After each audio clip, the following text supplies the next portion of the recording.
हम एक बहुत ही इंटरेस्टिंग कॉन्सेप्ट समझने वाले हैं, दैट इज इन्वेस्टमेंट मल्टीप्लायर।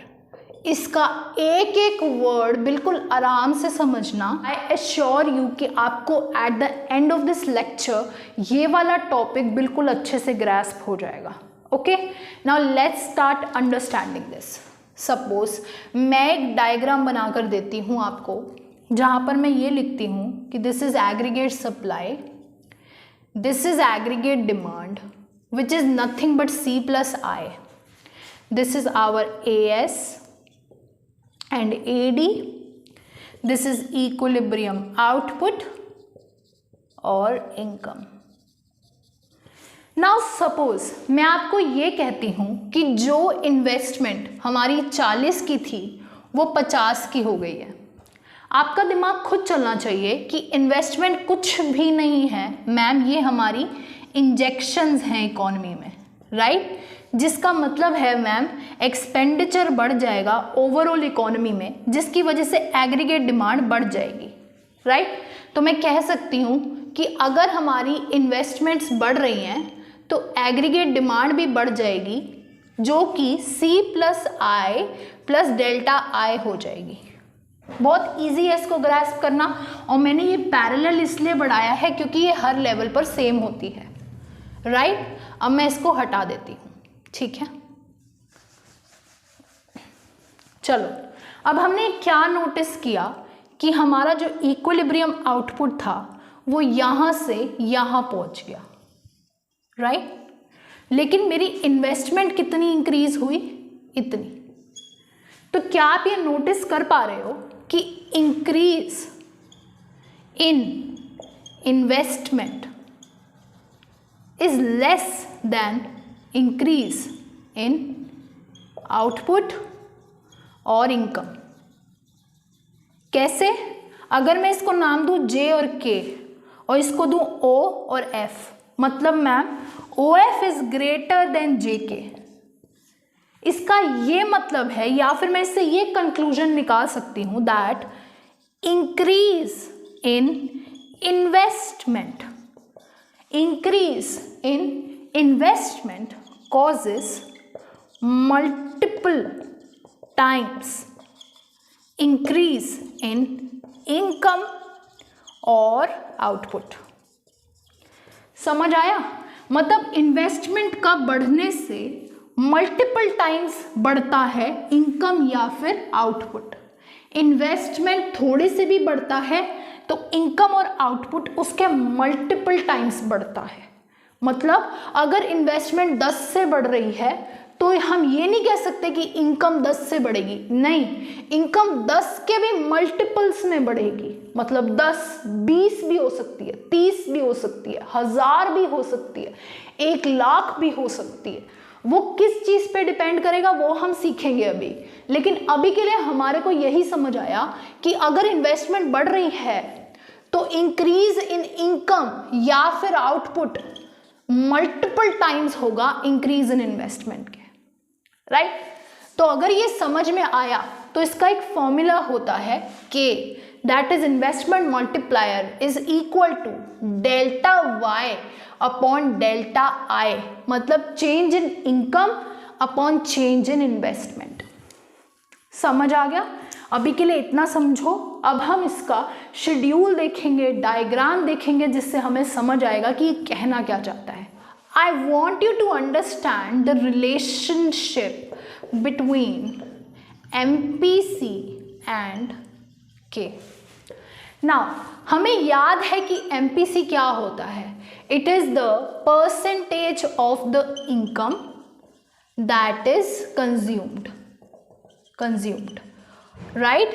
और part of income that is consumed, मतलब इनकम का वो हिस्सा जो कंज्यूम हो गया वो MPC होता है। ये हमने सीखा था, राइट? और MPC का फॉर्मूला भी देखा था, delta C upon delta Y, right? अभी के लिए आपको इतना याद है, आई होप, राइट? अब हम देखते हैं हमने क्या देखा। Multiplier is nothing but delta Y upon delta I। ये देखो Y इक्विलिब्रियम कंडीशन क्या होती है? Aggregate supply is equal to aggregate demand, aggregate supply is nothing but y, और एग्रीगेट डिमांड क्या होता है, C plus I, right. So मैं इसको हटाकर ये लिख सकती हूँ at equilibrium y is equal to C plus I, right. अब मैं दोनों जगह डेल्टा लगा देती हूँ, delta C plus delta I, right. मेरे पास डेल्टा I है, मैं पूरी इक्वेशन को y के टर्म्स में ले जाना चाहती हूँ, ठीक है। मैं क्या कहूँगी, delta y minus delta C is equal to delta I, है ना। अब मैं क्या लिखूँगी, delta y upon delta y minus delta C, मैंने इसकी जगह इसको डाल दिया, राइट। अब मैं इस इक्वेशन को डिवाइड कर रही हूँ, dividing numerator and denominator by delta y, ठीक है। Delta y upon delta y divided by delta y upon delta y minus delta c minus delta y, 1 by 1 minus delta c upon delta y is MPC, ठीक है। अब ये पूरी equation जो मैंने समझाई, इसमें से आपको कुछ याद नहीं रखना, कुछ भी नहीं, ये सिर्फ आपकी अंडरस्टैंडिंग के लिए था कि ये हुआ क्या, ठीक है।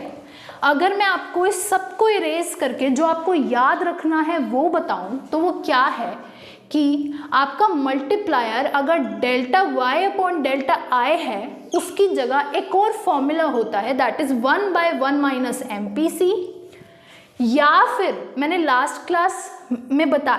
पिछली क्लासेस में बताया था कि MPC plus MPS is nothing but 1, तो मैं इसको ऐसे भी लिख सकती हूँ MPS। अब यहाँ से अगर एक छोटे से छोटा बच्चा 5th क्लास का भी मैथ्स जानता है, तो वो ये बता सकता है कि MPS और K के बीच में इन्वर्स रिलेशनशिप है, मतलब इनकम का अगर ज़्यादा पार्ट सेव हो रहा है तो इन्वेस्टमेंट मल्टीप्लायर की वैल्यू छोटी होगी, राइट। क्योंकि ज़्यादा से ज़्यादा अमाउंट तो सेव हो गया, कंजम्पशन तो हुई नहीं, सारा का सारा तो सेव हो गया, तो कंजम्पशन ना होने की वजह से इंक्रीज इन इनकम भी कम होता है। वेयर एज जो MPC है, अगर वो ज़्यादा है तो हमारा K की वैल्यू बड़ी होती है। अब इसका मतलब अगर समझ में नहीं आ रहा, तो हम जब ये शेड्यूल बनाएंगे अब नेक्स्ट, उससे आपको बिल्कुल आसानी से समझ में आ जाएगा। तो आपको इतना याद रखना है, higher the value of MPC, higher is the value of investment multiplier, ठीक है। अब कैसे वो हम देखते हैं, ठीक है। आओ, सपोज MPC 0.5 है, इसका मतलब क्या है, अगर इनकम 100 से इंक्रीज हो रही है तो उसका 50% कंज्यूम हो रहा है, ठीक है। तो हमारा इन्वेस्टमेंट मल्टीप्लायर क्या होगा, 1 by 1 minus 0.8 that is 2 times. मतलब अगर आपकी इन्वेस्टमेंट 100 से बढ़ेगी तो आपकी इनकम 200 हो जाएगी, क्योंकि वो 2 टाइम्स है इन्वेस्टमेंट मल्टीप्लायर, राइट। इसका मतलब ये होता है। बट अगर मैं ये बोलूँ कि MPC सपोज बेटा 0.8 है, मतलब कि 80% इज कंज्यूम्ड, तो इसका क्या मतलब है, अगर मैं K की वैल्यू बोलती हूँ 1 by 1 minus 0.8 that is 1 by 0.2 that is 5 times. मतलब यही इन्वेस्टमेंट अगर मैं 100 करोड़ से बढ़ाती हूँ तो मेरा इनकम में कितना चेंज आएगा, 500। तो क्या आप देख पा रहे हो कि हमारा जो इनकम में चेंज है, मतलब इन्वेस्टमेंट मल्टीप्लायर है, वो कैसे MPC से इफेक्ट हो रहा है। अगर MPC बढ़ रहा है तो हमारा इन्वेस्टमेंट मल्टीप्लायर भी बढ़ रहा है। इसका मतलब हमारा इनकम में चेंज भी बढ़ रहा है। पहले इनकम 200 की हुई थी, अब 500 की हो गई है। 100 का चेंज है और यहाँ पर 400 का चेंज है, राइट।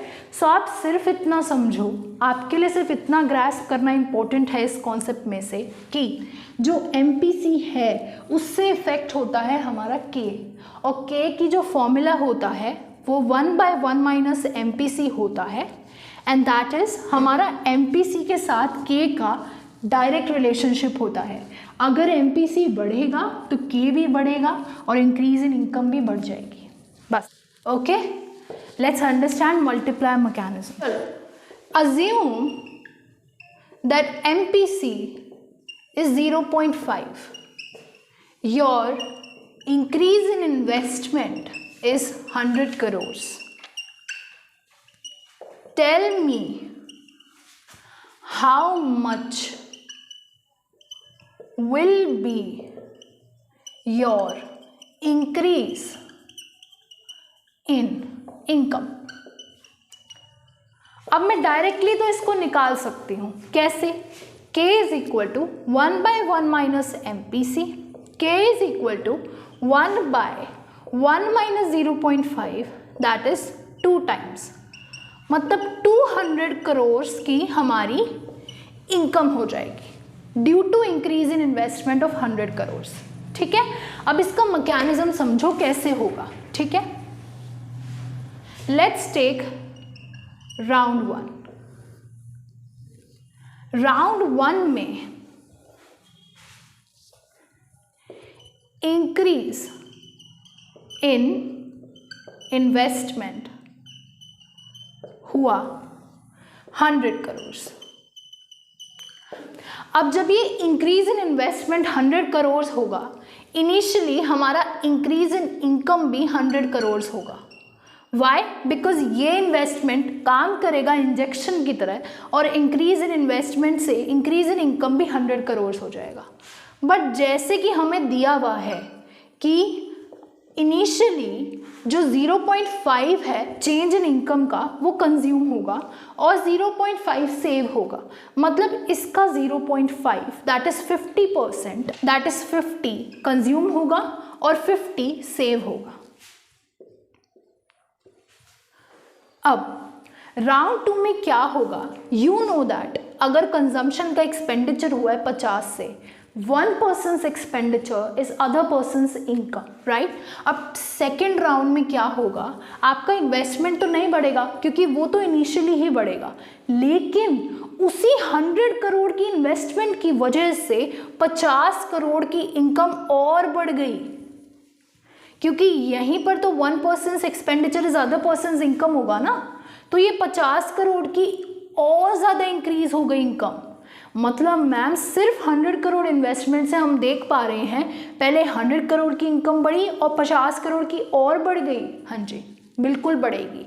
ठीक है, अब आपको भी पता है कि इस 50 करोड़ की इनकम के इंक्रीज में से 0.5 दैट इज 50% आपका कंजम्पशन में जाएगा और 0.5 आपका सेविंग्स में जाएगा, दैट इज 25 करोड़ से आपकी कंजम्पशन और बढ़ जाएगी और 25 करोड़ से आपकी सेविंग्स बढ़ जाएगी। फिर आप आओगे राउंड नंबर 3 पे। राउंड नंबर 3 में फिर से आपकी इन्वेस्टमेंट बिल्कुल भी नहीं बढ़ेगी, बट आपका 1 person's expenditure is other persons income से 25 करोड़ की और ज़्यादा इनकम बढ़ गई। जी बिल्कुल बढ़ गई। अब ये भी हमारा 25 का हाफ दैट इज 12.5 एंड 12.5 हो जाएगा। नाउ स्टूडेंट्स, हम 25 तक देख चुके थे, मैंने इस टेबल को कंप्लीट कर दिया है। यहाँ पर स्पेस कम थी इसलिए मैंने 9th और 10th राउंड को ऊपर लिख दिया है। ठीक है, तो आपको सिर्फ इतना समझना है, जैसे कि हमारा इन्वेस्टमेंट बढ़ी 100 करोड़ से, हमारी इनकम 100 करोड़ से बढ़ी, 50 और 50 बट गए। 1 person's income is other persons expenditure से ये 50 करोड़ हो गया, ये 25 और 25 हो गया। फिर 25 नीचे आया, उससे हमारा 50% कंज्यूम, 50% हमारा सेव हुआ। 12.5 अगेन ये मैकेनिज्म चलता जाएगा, लेकिन ये कब तक चलेगा ये आपको पता होना चाहिए। हम देख कर आए हैं कि K is 2 times, मतलब हमारा इंक्रीज इन इनकम जो है वो 200 का होगा। ठीक है, जब ये आप टोटल करोगे 0.20 के बाद ये 200 हो जाएगा। नो डाउट ये इसके बाद भी 50% हो सकता है, बट हमारा MPC के अकॉर्डिंग हमारा investment multiplier is 2 times, that is हमें सिर्फ 200 तक जाना है। इसका मतलब increase in investment of 100 crore थी, जिसकी वजह से हमारी इंक्रीज इन इनकम 200 करोड़ हो गई, बिकॉज हमारी इनकम के अंदर 200 मतलब चेंज आया 2 times का, जो इन्वेस्टमेंट मल्टीप्लायर है वो 2 times हो गया। आपको इन्वेस्टमेंट मल्टीप्लायर बिल्कुल अच्छे से समझ में आ गया होगा कि ये क्या होता है और क्या इसमें मैकेनिज्म होता है, जिस तरीके से ये कैरी ऑन होता है। अब मैं आपको एक बार इसको समराइज करना चाहूँ तो मैं आपको बोलूँगी कि आपको ये 3 फॉर्मूले आने चाहिए, delta Y upon delta I and 1/1 minus MPC and 1/MPS। अब आपको क्या करना है, कुछ नहीं करना, जितना भी आपको इन्वेस्टमेंट में इंक्रीज दिया हुआ है आपको पहले ये कैलकुलेट कर लेना है अकॉर्डिंग टू MPC कि आपकी इनकम के अंदर कितना चेंज आने वाला है। Is it 2 times, is it 4 times, is it 3 times, जो भी होने वाला है। तो आपको पता है कि आपको सिर्फ 200 के सम तक जाना है इनकम के अंदर, ठीक है। तो आप पेपर में या तो ये पूरी टेबल ड्रॉ भी कर सकते हो, वरना फिर हैशटैग लगाकर आप लास्ट में ये भी लिख सकते हो कि ये 200 तक कैरी ऑन होगा जब तक हमारी इंक्रीज इन इन्वेस्टमेंट 100 है तो इंक्रीज इन इनकम 200 हो जाएगा, ठीक है। आप इस तरीके से भी समझा सकते हो अगर क्वेश्चन में पर्टिकुलरली मल्टीप्लाई मैकेनिज्म नहीं पूछा गया है। अगर वो वैसे ही कोई क्वेश्चन पूछ लेता है जिसमें आपको ये शॉर्ट टर्म में समझाना है कि ये कैसे मल्टीप्लायर इफेक्ट काम कर रहा है, तो आप इस तरीके से भी समझा सकते हो, ठीक है। अगर आपको कोई डाउट है तो प्लीज़ कमेंट सेक्शन में लिख देना एंड आई होप आज का लेक्चर आपको समझ में आया होगा। अगर आपको कोई भी डाउट है तो please write down in the comment section and thank you for watching this.